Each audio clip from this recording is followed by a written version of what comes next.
नमस्कार छात्रों। महर्षि वाल्मीकि कृत रामायण के बालकांड के प्रथम सर्ग के भाग 10 में आप सभी का स्वागत है। छात्रों, अब तक हम ये पढ़ चुके हैं कि महर्षि वाल्मीकि है, उनके द्वारा मुनिश्रेष्ठ नारद जी से ये प्रश्न पूछे जाने पर कि संसार में कौन सर्वगुण संपन्न व्यक्ति है, तो उसका जो समुचित उत्तर था वो भगवान श्री राम है। और उस भगवान श्री राम की जीवन की जो लीलाएं हैं, जीवन का चरित्र है, चित्रण है, वो मुनिश्रेष्ठ नारद जी कह रहे हैं। और उस चरित्र चित्रण में जीवन वृतांत के अंदर अब तक हमने ये पढ़ लिया है कि भगवान श्री राम अब सीता माता की प्राप्ति के लिए उस समुद्र देव को प्रार्थना करने के बाद और न मानने पर उस समुद्र को अपने बाणों से उन्होंने क्षुब्ध कर दिया। और उस क्षुब्ध हुए समुद्र ने सशरीर ये कहा कि आपकी जो सेना है उसमें नल है, उसके द्वारा सागर पर पानी पर पुल बनाया जा सकता है। अब आगे बढ़ते हैं। तेन गत्वा पुरीं लंकां हत्वा रावणमाहवे रामः सीतामनुप्राप्य परां व्रीडामुपागतम्। क्या कहा कि रामः तेन लंकां पुरीं गत्वा, भगवान श्री राम ने नल के द्वारा जो निर्मित पुल है उससे लंकाम पुरीम गत्वा, लंका नगरी में जाकर के आहवे रावणम हत्वा, आहवे का मतलब युद्ध में, रावणम हत्वा, रावण को मारकर पराम सीताम अनुप्राप्य, पराम सीताम साक्षात लक्ष्मी के समान वो सर्वश्रेष्ठ है, ऐसी सीता को अनुप्राप्य प्राप्त करके, वापस प्राप्त करके व्रीडाम उपागतम, व्रीड़ा को, लज्जा को अनुभव किया। जबकि लक्ष्मी के समान जो सर्वश्रेष्ठ सीता जी है उनको प्राप्त कर लिया, परंतु उस समय उनके मन में लज्जा की अनुभूति थी, क्योंकि इतने लंबे समय तक पर पुरुष के नगर में उसके अधीन रही पत्नी को वो सामान्य रूप से कैसे स्वीकार करें। इसलिए उनको क्या अनुभव हो रहा था? लज्जा का अनुभव हो रहा था। इस लोक लज्जा के कारण, श्री राम के मन में लोक लज्जा के कारण भगवान के मन में भी लज्जा का भाव पैदा हो रहा था कि लोग उनके बारे में क्या सोचेंगे, क्या उन्होंने अपनी पत्नी की अग्नि परीक्षा ली या नहीं ली। इस कारण भगवान श्री राम के मन में व्रीडाम उपागतम, लज्जा का अनुभव हुआ। आगे तामुवाच ततो राम परुषं जनसंसदि अमृष्यमाणा सा सीता विवेश ज्वलनं सती। क्या हुआ? ततः इसके पश्चात जनसंसदी, जनता की संसद में, ताम रामः परुषम उवाच, उस श्री राम जी ने परुष वचन बोले, कठोर वचन सीता जी को कहे। सा सती सीता, और उस पति धर्म को निभाने वाली उन सती सीता ने उन कठोर वचनों को अमृष्यमाणा, सहन नहीं करते हुए, ज्वलनम विवेश, ज्वलनम विवेश, जलती हुई आग में प्रवेश कर लिया। क्योंकि सीता जी के चरित्र को लोगों में अनेक बातों को सुनकर श्री राम ने भी जनता की सभा में सीता जी से इस विषय में कुछ कठोर वचन कहे। सीता जी तो सती सावित्री थी, अतः उन्होंने श्री राम के कठोर वचनों को सहन नहीं किया और अपनी पतिव्रत धर्म का पालन करने वाली उन्होंने सतीत्व को सिद्ध करने के लिए ज्वलनम विवेश, जलती हुई आग में प्रवेश कर लिया। फिर ततोऽग्निवचनात् सीतां ज्ञात्वा विगतकल्मषां कर्मणा तेन महता त्रैलोक्यं सचराचरं सदेवर्षिगणं तुष्टं राघवस्य महात्मना बभौ रामः सम्प्रहृष्ट ऊजित सर्वदैवतैः। क्या कहा?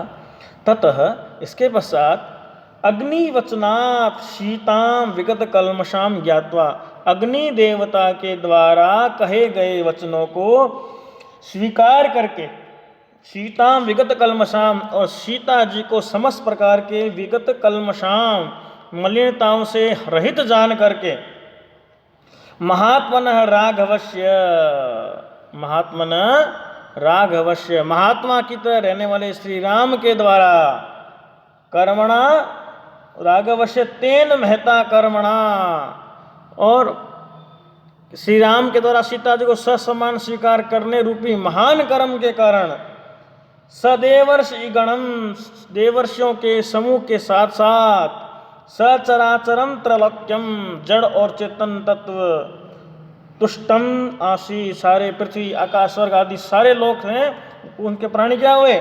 संतुष्ट हुए। सर्वदेवता ही पूजित है राम, सभी देवताओं के द्वारा पूजित होकर श्री राम संप्रहष्ट बभौ, भगवान श्री राम भी बहुत अधिक हर्षित और प्रसन्न हुए। कि सीता जी सती सावित्री थी, इसलिए आग में उन्होंने प्रवेश करने पर वो नहीं जली।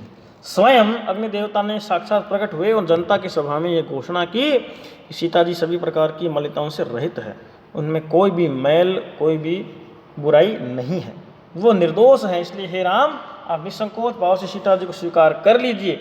श्री राम जी ने भी अग्नि देवता के वचनों को स्वीकार किया और निर्विवाद रूप से सभी के सामने सीता जी को अपना लिया। सीता जी के, श्री राम जी के द्वारा किए गए इस महान और साधु कर्म के कारण सभी देवर्षिगण प्रसन्न हुए। सभी प्रकार के स्थावर जड़ जंगम तत्वों ने प्रसन्नता का अनुभव किया और श्री राम की भी अपनी पत्नी को निष्कलंक पाकर देवताओं के द्वारा सम्मानित होकर अत्यंत प्रसन्न हुए। ये इसका अर्थ है। क्या? सर्वदेवते पूजित है राम, सभी देवताओं के द्वारा पूजित श्री राम संप्रहष्ट बभूव, बहुत अधिक हर्षित और प्रसन्न हुए। आगे,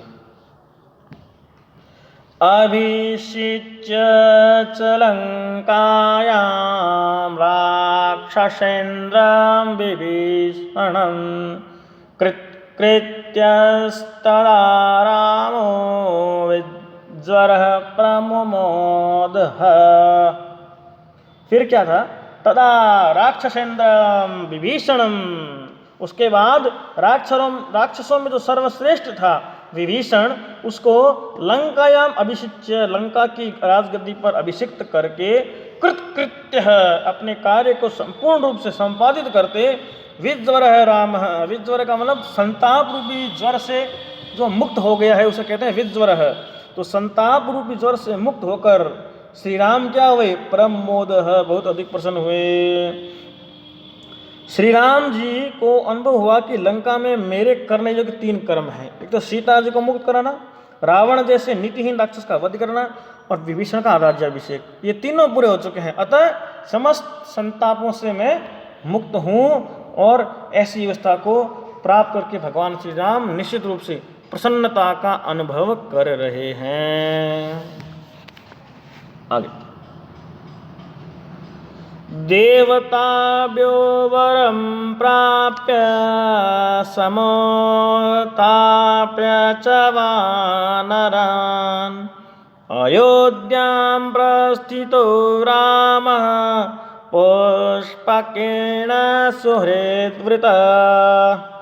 सुहृद्वृतः, सुहृद का मतलब अपने सुग्रीव विभीषण आदि मित्रों को साथ लेकर रामः देवताभ्यः वरम प्राप्य, श्री राम ने देवताओं के द्वारा प्रदत्त वरदान को प्राप्त करके और वानरान समुत्थाप्य च, और युद्ध में मरे हुए वानरों को पुनर्जीवित करके पुष्पकेण अयोध्याम प्रस्थितः, पुष्पक विमान में बैठकर अयोध्या नगरी को क्या किया? प्रस्थितः, प्रस्थान किया।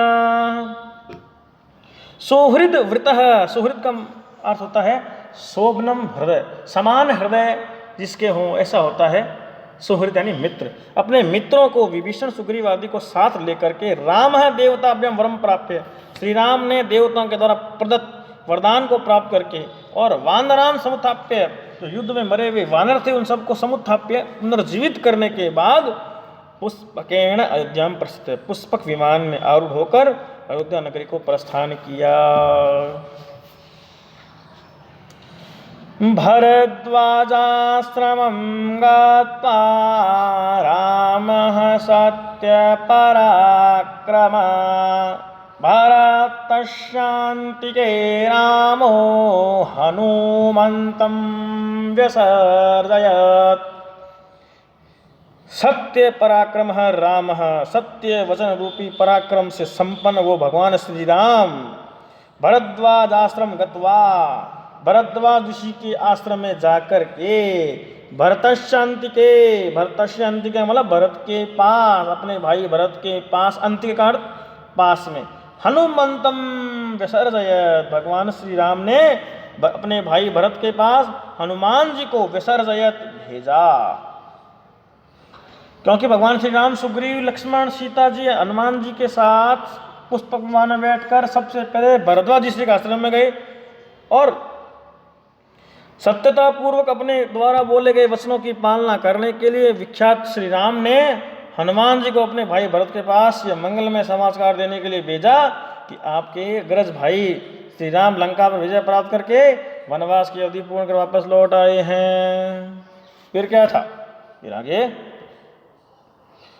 पुनराख्यायिकां जल्पां सुग्रीव सहितस्तदा पुष्पकं तत्समारोह्य नंदीग्रामं ययौ तदा। ययौ का मतलब गए, नंदीग्राम गए।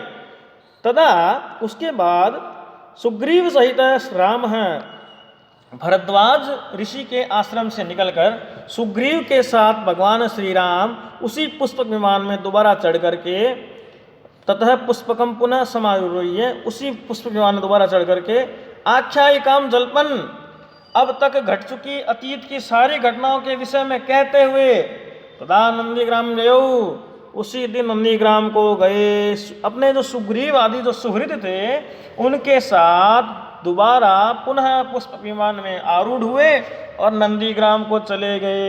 और 14 वर्षों के दीर्घ वनवास में जो जो घटनाएं घटी, श्री राम ने किस प्रकार से उन पर विजय पाई, ये सारा वृतांत भरत के लिए विमान में बैठे बैठे ही बताते जा रहे हैं। आगे कि नंदीग्रामे जटां हित्वा भ्रातृभिः सहितो नघ रामः सीतामनुप्राप्य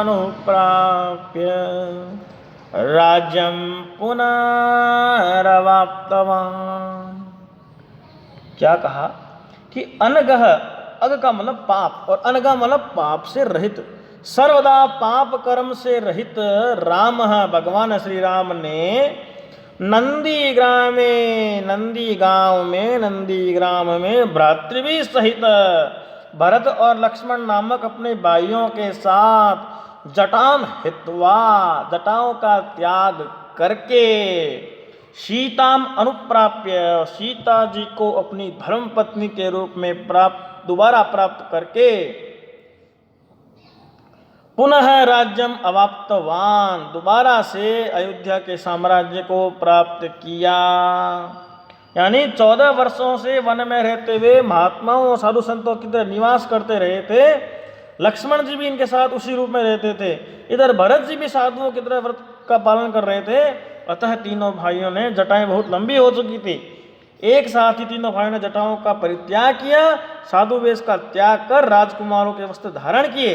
श्री राम ने 14 वर्षों से ब्रह्मचर्य का जो पालन किया था, नंदीग्राम में सीता जी को श्री राम ने पुनः अपनी पत्नी, धर्म पत्नी के रूप में प्राप्त किया। उसके बाद अयोध्या के उस राज्य सिंहासन में बैठना स्वीकार किया। और क्या कहा, प्रहृष्ट मुदितो लोकस्तुष्टः पुष्टः सुधार्मिक निरामयो यरोगश्च दुर्भिक्ष भयवर्जित। अब जब भगवान श्री राम, सबके चहेते भगवान श्री राम जब अयोध्या के राज सिंहासन पर आरूढ़ हो गए हैं तो वहाँ खुशियाँ ही खुशियाँ हैं। क्या हो रहा है, लोकः प्रहृष्ट, अयोध्या की जो समस्त प्रजाएं हैं श्री राम के राज्य में संपूर्ण रूप से हर्षित हैं। प्रहृष्ट हर्षित है, मुदितः आनंदित हैं, तुष्टः संतुष्ट हैं, पुष्टः शारीरिक रूप से स्वस्थ हैं, सुधार्मिकः बहुत अच्छी तरह से धर्म का पालन करने वाली हैं, निरामयः मानसिक दृष्टि से समृद्ध हैं, अरोगः शारीरिक रूप से सर्वथा निरोग है, रोग रहित है, और दुर्भिक्ष भय वर्जित, अकाल के कारण उत्पन्न होने वाले भय इत्यादि से सर्वथा रहित हैं। राम राज्य में सब और चाहूं और आनंद ही आनंद है कि श्री राम के राजा बनने के बाद अयोध्या की जो समस्त प्रजाएं हैं लंबे समय से चल जा रही इच्छाओं की पूर्ति होने के कारण वे हर्ष का अनुभव कर रही हैं, आनंदित हो रही हैं, हृदय से संतुष्ट हैं, शारीरिक दृष्टि से हष्ट पुष्ट हैं, अच्छी तरह से धर्म का पालन कर रही हैं,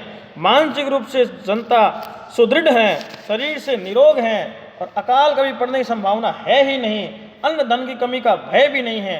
अतः राम राज्य में अयोध्या की प्रजा संपूर्णतः आनंदित ही आनंदित है।